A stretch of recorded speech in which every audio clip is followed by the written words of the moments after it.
어제는 9.11 테러 주범으로 꼽히는 오사마 빈 라덴이 사살된 지 10년이 되는 날이었습니다. 바이든 대통령은 아프가니스탄에서 철군을 하더라도 테러 집단의 위협에 방심하지 않겠다는 성명을 발표했습니다. 중동 전문가와 좀 더 자세하게 짚어보겠습니다. 박현도 서강대 유로메나 연구소 연구교수 전화로 연결됐습니다. 교수님 안녕하십니까? 네, 안녕하십니까? 네, 미국이 철군 시한을 당초 약속보다 미루기는 했습니다. 하지만 본격적으로 철군이 시작됐잖아요. 그만큼 네네. 잡음이 없이 완료될 때까지 기다릴 수도 있었을 것 같은데 탈레반 왜 이렇게 위협의 강도를 높이고 있을까요?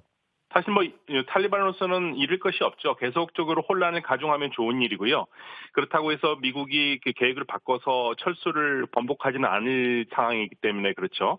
미국이 사실은 아주 보수적으로 잡아도 지난 20년간 그 아프가니스탄에 쏟아부은 군비만 해도 우리 돈으로 2,200조 원이 넘습니다. 아주 보수적으로 잡았고요. 그러니까 만약에 더 잡는다면 3,000조까지도 갈 수 있는 돈인데요. 그런 상황에서 계속적으로 군대를 주둔할 수 없는 상황이기 때문에 탈레반으로서는 지금 현재 계속 미군을 공격하는 것은 잃을 것이 없는 아주 꽃놀이패라고 말씀드릴 수 있고요.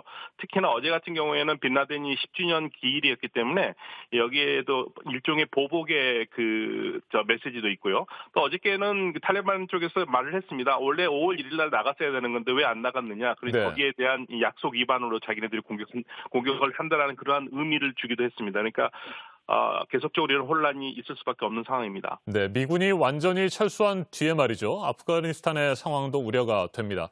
군사력 공백으로 탈레반이 세력을 크게 확장하면서 내전으로 이어질 수도 있다. 이런 전망이 나오는데 어떻게 보세요? 네, 사실은 마크 밀리 미군 사령관도 그 부분에 대해서 언급을 했는데요. 아프가니스탄 군대가 잘 훈련돼 있다고 얘기는 했습니다만은 탈레반과 싸울 때 외국의 지원 없이 과연 이길 수 있을까에 대해서는 말을 흐리고 있거든요.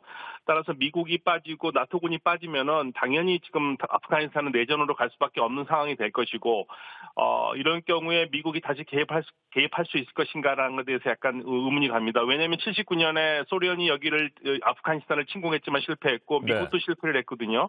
제국의 무덤이기 때문에 미국으로서도 지금 굉장히 고민스러울 겁니다. 아프가니스탄의 군대의 그 자강력을 믿을 수밖에 없는 그러한 상황입니다. 네, 또 하나 우려되는 것은 아프가니스탄의 혼란을 틈타서 IS와 알카에다 같은 다른 무장 세력들이 세력을 더욱 키울 수 있다는 점입니다. 이 부분에 대한 우려가 큰데 어떻게 전망하세요?